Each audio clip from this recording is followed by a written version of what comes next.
Aujourd'hui, nous nous rendons à Courpalais, un petit village du centre de la Seine-et-Marne. Hubert Rabourdin, ce passionné de bière, a repris la brasserie Rabourdin, fondée par ses parents il y a plus de 30 ans, ce qui en fait l'une des plus anciennes brasseries d'Île-de-France.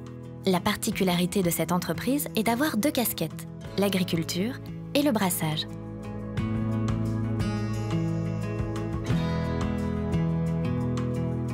Grâce à la brasserie Rabourdin, découvrons les secrets de fabrication de brasseurs pour ajouter une bonne bière à notre délicieux panier francilien. C'est une activité que j'ai repris derrière mes parents, qui avaient monté une petite brasserie dans le corps de ferme. On est arrivé dans le silo de Courpalais, un site inscrit au monument historique. On a réhabilité il y a maintenant une dizaine d'années pour installer notre nouvelle brasserie.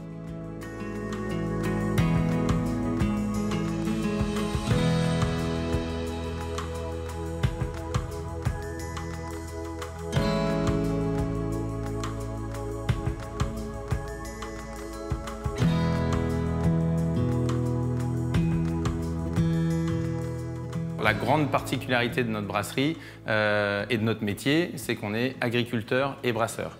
Donc la base, c'est de voir la partie production d'orge qu'on voit dans les champs et on utilise notre orge pour faire notre bière. Et on a cette particularité également, on a notre propre forage. On va chercher l'eau au plus bas de la nappe, à 80 mètres sous nos pieds, à Courpalais. L'eau étant une des matières premières indispensables, il faut qu'elle soit d'une qualité irréprochable.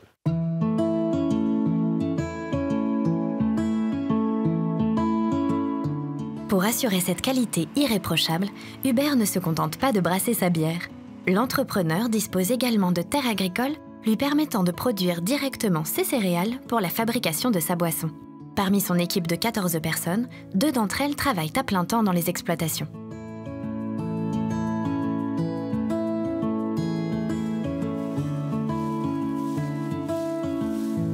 L'exploitation fait environ 300 hectares, blé, orge, betterave, maïs, etc. Et on va avoir spécifiquement une vingtaine d'hectares qui vont être dédiés à notre production de bière dans notre brasserie. L'orge de printemps, c'est la matière noble pour faire la bière. C'est une céréale qu'on va implanter dans les champs fin février, début mars, et qu'on va récolter fin juillet à peu près, fin juillet, début août. Pour faire de la bière, il faut une orge de bonne qualité, pas trop de protéines, un bon calibrage, c'est-à-dire qu'il faut que le grain soit assez gros. Le but du brasseur, c'est de transformer la farine qu'il y a dans le grain d'orge en sucre à la brasserie.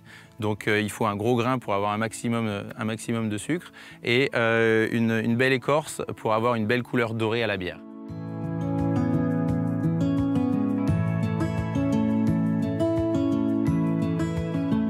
Cette céréale dorée est cousine du célèbre blé. Alors, blé ou orge, comment les reconnaît-on?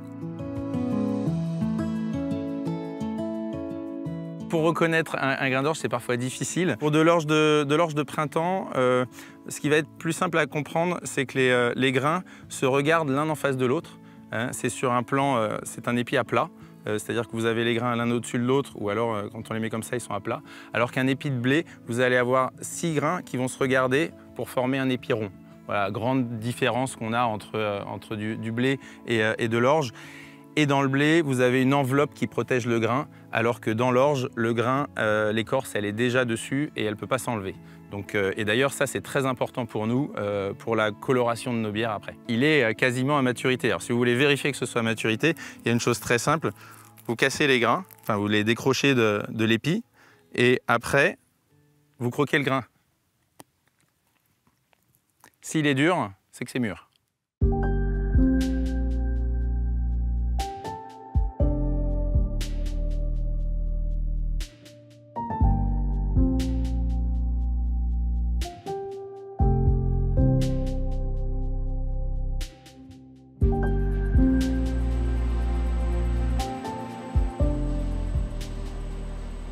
Il faut bien comprendre que le métier de brasseur, c'est un mélange entre un cuisinier et un biochimiste. Il faut avoir les bases en biochimie pour comprendre le vivant et comprendre ce qui se passe, Mais il faut aussi un petit peu cette originalité, cette recherche de goût en jouant des petits curseurs. On fait évoluer des petits curseurs au niveau de la production. Et c'est comme ça qu'avec 3 ingrédients, et toutes les brasseries ont 3 ingrédients, hein, enfin toutes les brasseries artisanales ont 3 ingrédients.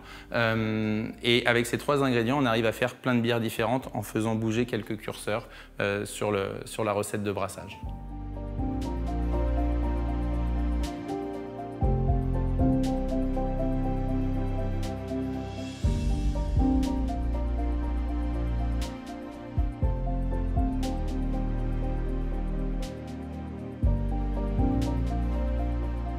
Il y a un point très important, c'est qu'il faut avoir du bon matériel pour faire une bonne bière. C'est pour ça qu'on a une purification de l'eau pour avoir une eau très pure.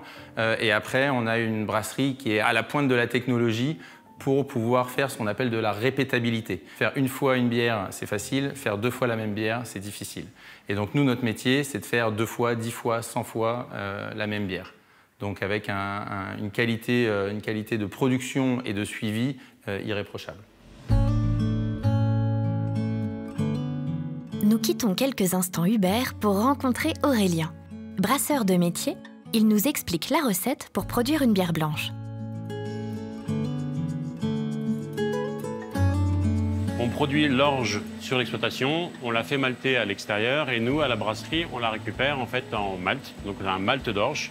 Pour la bière de blanche, en fait, on va mélanger un malt d'orge et un malt de blé. Pourquoi on utilise du malt de blé dans la blanche? C'est parce qu'on va venir récupérer en fait les protéines du blé qui vont faire de la mousse, qui vont faire aussi un peu de turbidité et qui vont apporter un peu d'onctuosité en fait dans notre bière. Pour le brassage en lui-même, on va venir en fait mélanger les céréales concassées avec de l'eau.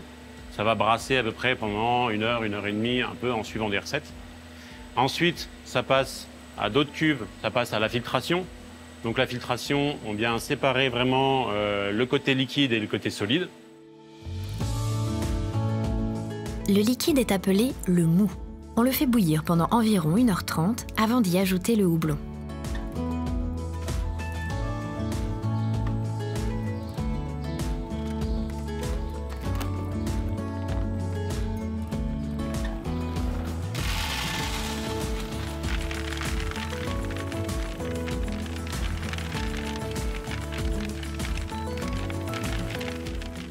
Là, je suis en train de préparer mes houblons en fait, pour pouvoir incorporer dans le brassin au moment de l'ébullition. Alors le houblon, du coup, se présente sous forme de pellet comme ça. Ça, c'est déjà un produit transformé. À l'état naturel, en fait, c'est une fleur et les producteurs viennent le transformer en pellet comme ça. C'est plus facile pour nous, en tant que brasseurs, de l'utiliser tel quel plutôt que sous forme de fleur.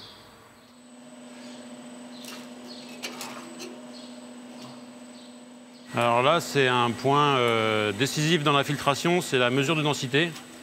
En gros, je mesure le taux de sucre compris dans le mou de ma bière, enfin dans mon mou pour l'instant, c'est pas encore une bière. Et en fonction de ça, ça me permet de déterminer si j'arrête ou pas la filtration. Donc là, j'ai fait juste un prélèvement. Là, je suis en train de le refroidir pour pouvoir faire une mesure précise.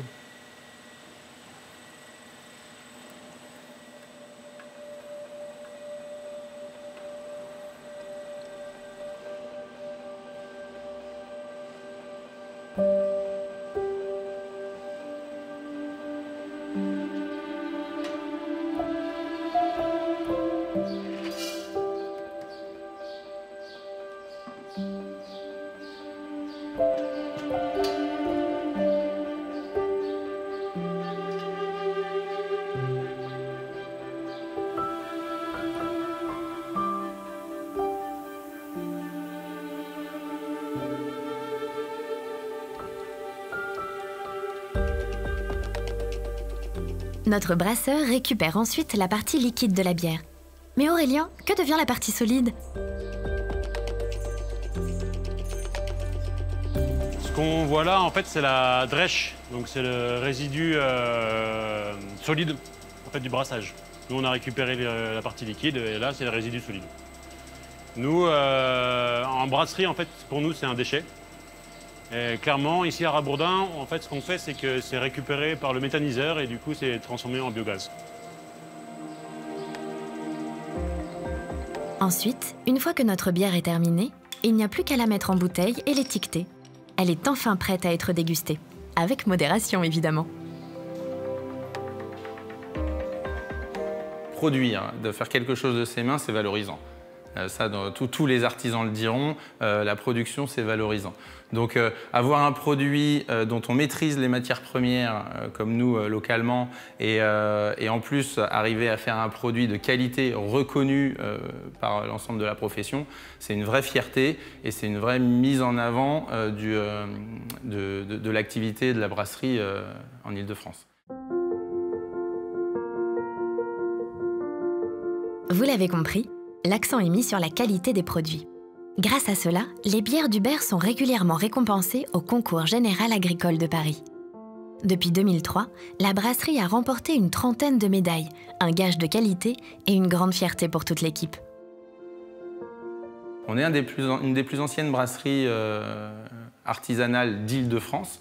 Quand on a démarré en Île-de-France, on était 2 brasseries, une dans le Val d'Oise et nous en Seine-et-Marne. 2 agriculteurs brasseurs d'ailleurs. Maintenant, on est, je crois, à peu près 80 brasseries en Île-de-France. Mais on a gardé cette aura déjà d'agriculteurs brasseurs et de représentativité de la brasserie d'Île-de-France.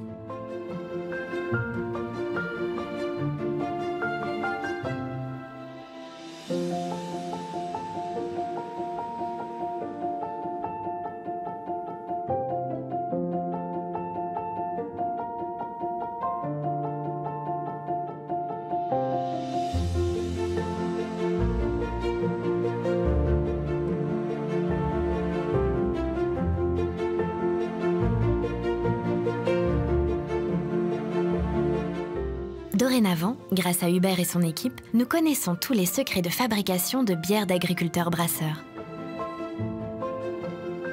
Je ne sais pas vous, mais moi, cela me donne très envie de découvrir cette bière artisanale et de l'ajouter à mon succulent panier francilien.